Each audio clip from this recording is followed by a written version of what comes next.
Hello everyone, how you doing? I apologize for the sort of bad lighting here. Just moved into my dorm like a week ago, and well, I don't know how I'm gonna get the lighting set up to be perfectly honest. It's kind of weird. Like I have, a light shining on me right now, but I'm finding it quite difficult to make it like actually look good. I don't know why. It theoretically should work quite well, but it doesn't. So that's kind of weird. But anyways, today we are ranking Good and Evil, the album by Tally Hall, and we'll be ranking each song as well as giving my final thoughts on the album as a whole. It is my fourth favorite album of all time. So yeah, let's get into it. First of all, I'm going to shrink my person because I was blocking the tier list on the last album I did. So that was not great. Actually, I think we'll just move it over here. That's much better, I think. We shouldn't be able to block anything with this corner. Alright, so first we have the intro song, Never Meant to Know. I think Never Meant to Know is a great song. It's kind of got themes of like, kind of starts out in an original place and then you try something new and it doesn't really work out, so you have to go back to what you know, essentially. I think I'll give it B. I quite like it. It is definitely not as good as Good Day from Marvin's Marvelous Mechanical Museum, though. It's definitely not that good. But it's quite a solid song. It's pretty good, so put it in B tier. And I happen to like And a little more. I find it kind of upbeat. It's kind of fun. Captures that concept of like duality, I guess. Duality? You're supposed to have like a weird almost accent to it, I feel like duality or something. Like it's not a J though. I don't really know. I'm making a fool of myself clearly. But I'm thinking A tier. I like it more than Never Meant to Know. But if I did have any criticisms, I would say that it's like too obvious what it's about. Like obviously it's about duality. So gets a little bit of a deduction there. I don't think it'd ever reach S tier though, even if it was really subtle. But anyways, You and Me. I gotta think about this one because I'm not completely sure where I think this fits in the whole album. I'll probably put it in C tier for now. I don't have a particular feeling towards it.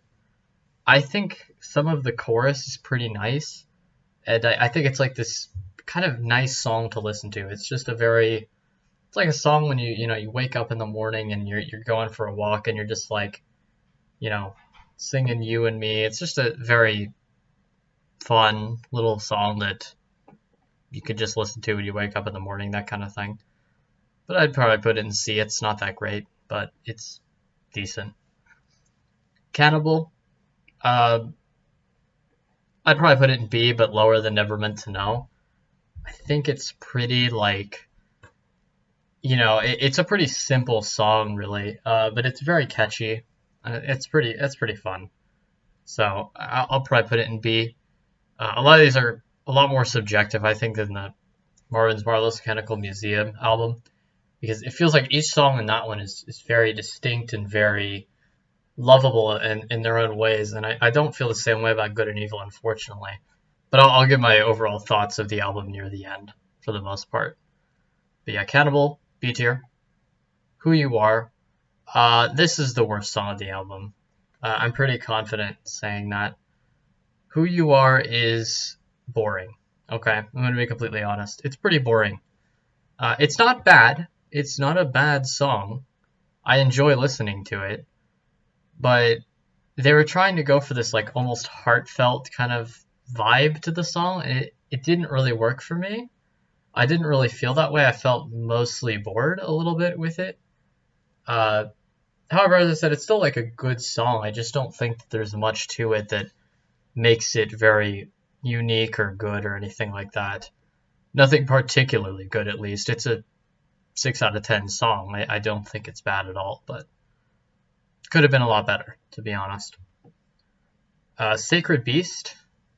This one's difficult. I think this song's just a little bit better than You and Me.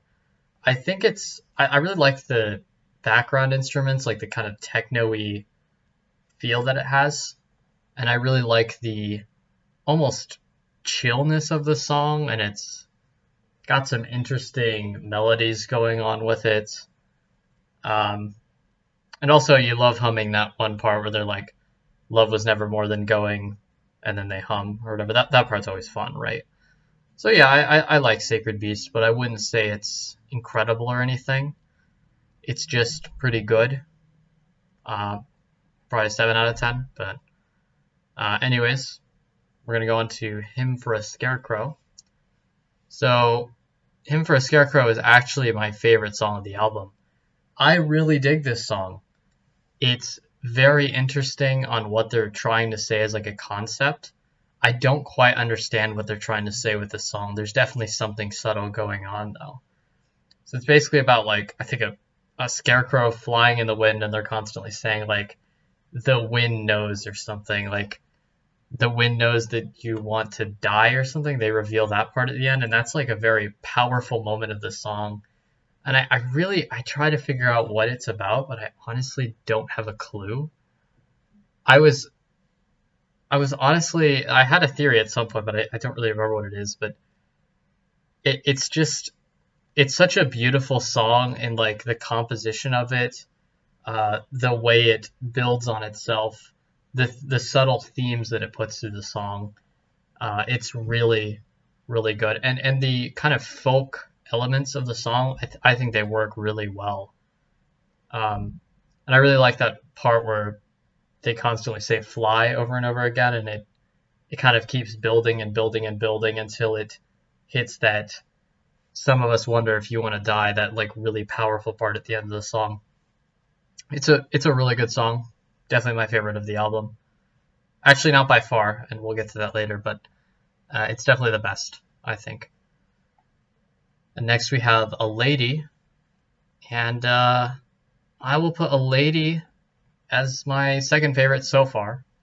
I think A Lady is really good. It takes the melody of and it makes it into this more choiry and like almost beautiful song. It's a very pretty song. It's only a minute long, but it really gives quite an impact when you hear it. So yeah, I'll definitely put that in A tier. It's very pretty. I love hearing it every time. In fact, on my first listen of Good and Evil, this was like probably my favorite song of the album, along with Hymn for a Scarecrow and, well, another one coming up. The Trap. The Trap is probably a B tier, like right there. I really like The Trap. I don't love it. I don't actually have that many feelings about it. I really like the chorus. I think the chorus is really cool. It's really catchy. It's really fun. That's all I really have to say about it. It's just a pleasure to listen to. Not much more. Nothing like crazy complex or anything or unique, but I really like listening to it. So I think I'll put that in high B tier here. Turn the Lights Off. That's, for one thing, my second favorite song on the first listen of Good and Evil that I had. And then also, it's just a freaking banger, honestly. I think Hymn for a Scarecrow, I would say, is like maybe the objectively best song. I think Turn the Lights Off is like, it's just such a slapper. I don't even know what to say. Those like techno stuff in the background is really cool, and the kind of I feel like it's like 2000s rock kind of feel to it. I'm not positive if I'm using the right era necessarily, but it has that kind of vibe to me, and it just really slaps. I don't know, and the rhymes are really good. I'm not completely sure why it slaps. It just really does. So you guys would have to listen to it to see for yourselves. It's usually regarded as probably the best. I'm sure most people would put it higher than I did even at first place, but I'm putting it at second. I don't think it's quite as good as Hymn for a Scarecrow, but I think it gets pretty close. Next we have Misery Fell, another one that I really like. Probably, oh, that's so hard actually. Is it better than A Lady? I'm gonna say no. I think that Misery Fell. One thing that I really like about the song is I like songs that change their chorus throughout the song.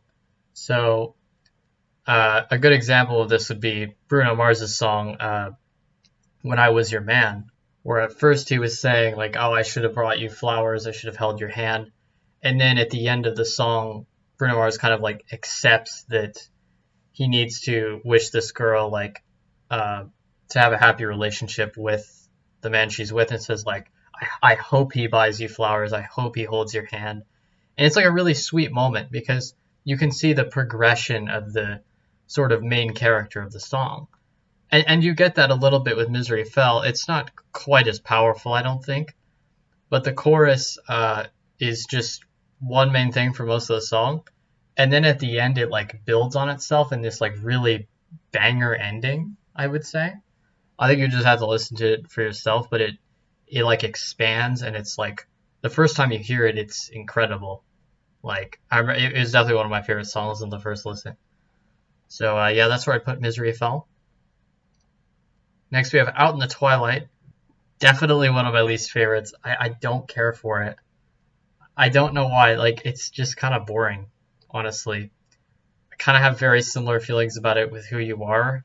I think it's definitely a little more unique and a little more catchy, but the chorus is very like insignificant. The verses aren't anything special. It's pretty bland.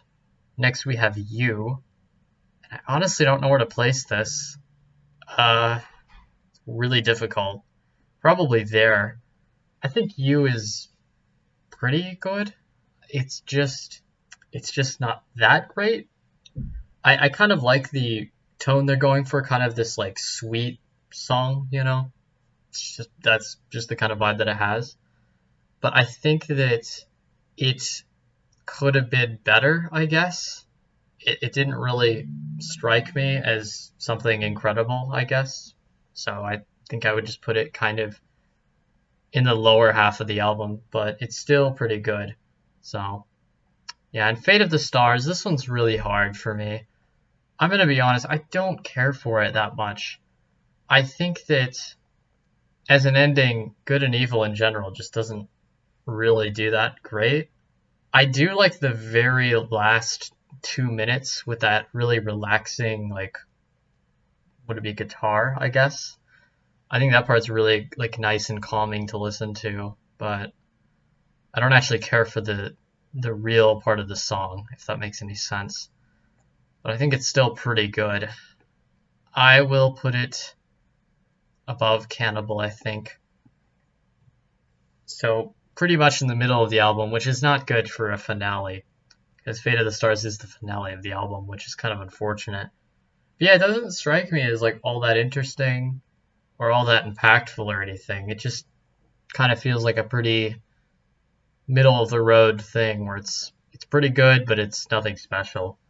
And now it's time to kind of conclude my thoughts about the album. So first I want to compare it to Marvin's Marvelous Mechanical Museum. Marvin's Marvelous Mechanical Museum is my second favorite album of all time, also made by Tally Hall.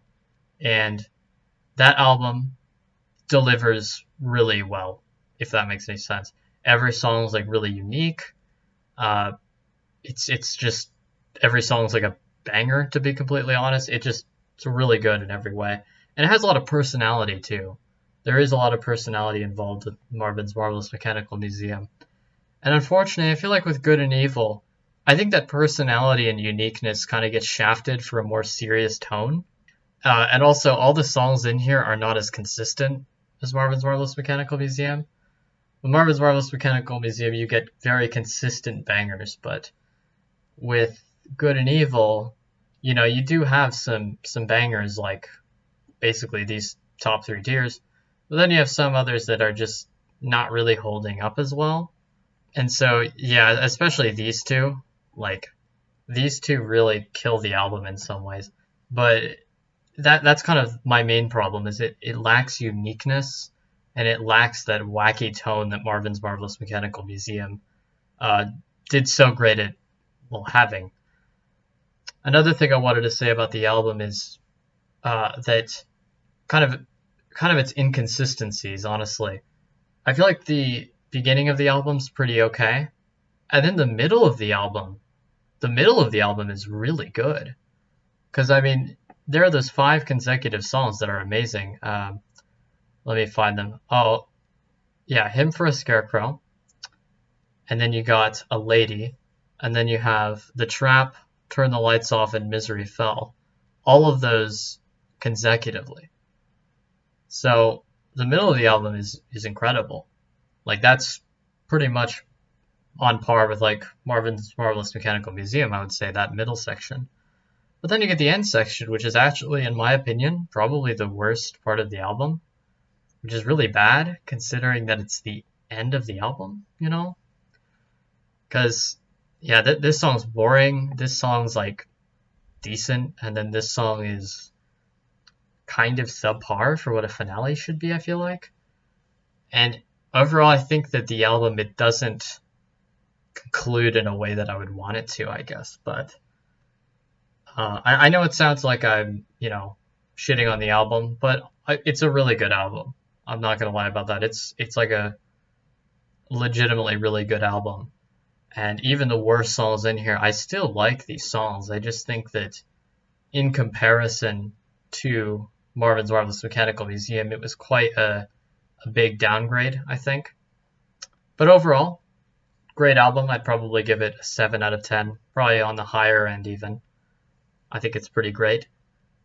But anyways, let me know your guys' opinion in the comments below, because maybe I'm wrong, it's all subjective. So yeah, but anyways, guys, I hope you enjoyed. If you enjoyed, leave a like and subscribe if you'd like, of course. And I will see you guys in the next video. Peace.